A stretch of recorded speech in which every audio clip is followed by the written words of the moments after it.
ನಮ್ಮ ಬೆಳಗಾವಿ ಜಿಲ್ಲೆ ಆ, ಪ್ರವಾಸಿ ಪ್ರವಾಸಿ ತಾಣಗಳಲ್ಲಿ ಏನೇನು ಅರಣ್ಯ ಪ್ರದೇಶ ಒಳಗಡೆ ಇದ್ದಾವೆ ಅಲ್ಲಿ ಈಗ ವಾಟರ್ ಫಾಲ್ಸ್ ಅಲ್ಲಿ ನೀರು ಅವೈಲೇಬಲ್ ಇದೆ. ಸೊ ಇದನ್ನು ನೋಡಲಿಕ್ಕೆ ಎಲ್ಲ ಟೂರಿಸ್ಟ್ ಬರ್ತಾ ಇದ್ದಾರೆ. ಆ, ಈ ಸದ್ಯಕ್ಕೆ ಅಲ್ಲಿ ಸೇಫ್ ಇಲ್ಲ. ಫಾರೆಸ್ಟ್ ಒಳಗಡೆ ಹೋಗಿ ಸ್ವಯಂ ಪ್ರೇರಿತರಾಗಿ ರೂಟ್ಸ್ ಐಡೆಂಟಿಫೈ ಮಾಡಿಕೊಂಡು ಹೋಗಿ ಈ ಫಾಲ್ಸ್ ಅಲ್ಲಿ ರೀಲ್ಸ್ ಮಾಡೋದು, ಸೋಷಿಯಲ್ ಮೀಡಿಯಾದಲ್ಲಿ ಹಾಕ್ಲಿಕ್ಕೆ ಅಡ್ವೆಂಚರ್ ಮಾಡೋದನ್ನು ನಾವು ಲಾಸ್ಟ್ ಇಯರ್ ನೋಟಿಸ್ ಮಾಡಿದ್ದೀವಿ.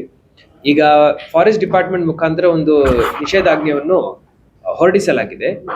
ನಮ್ಮ ಬೆಳಗಾವಿ ಜಿಲ್ಲೆಯಿಂದ ಫಾರೆಸ್ಟ್ ಮುಖಾಂತರ ಇರುವಂತ ರೂಟ್ಗಳನ್ನು ನಾವು ಸದ್ಯಕ್ಕೆ ಕ್ಲೋಸ್ ಮಾಡಿದ್ದೀವಿ. ಭಾರಿ ಮಳೆ ಆಗ್ತಾ ಇದೆ ಖಾನಾಪುರ ಸೈಡಲ್ಲಿ.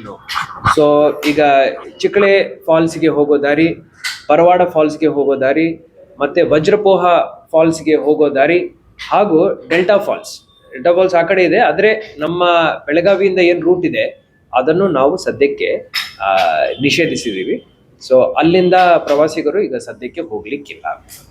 ಆ್ಯಂಡ್ ಇದೇ ರೀತಿ ಮಳೆ ಇನ್ನೊಂದು 15-20 ದಿವಸ ಆಗಿದೆ ಅಂದರೆ ಆಗಸ್ಟ್ ಅಂತ್ಯದ ತನಕ ನಮಗೆ ಯಾವುದೇ ಕುಡಿಯುವ ನೀರಿನ ಪ್ರಾಬ್ಲಮ್ ಬರಲ್ಲ.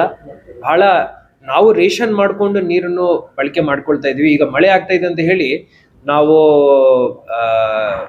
ಮಿಸ್ಯೂಸ್ ಮಾಡಲಿಕ್ಕಿಲ್ಲ ನೀರು.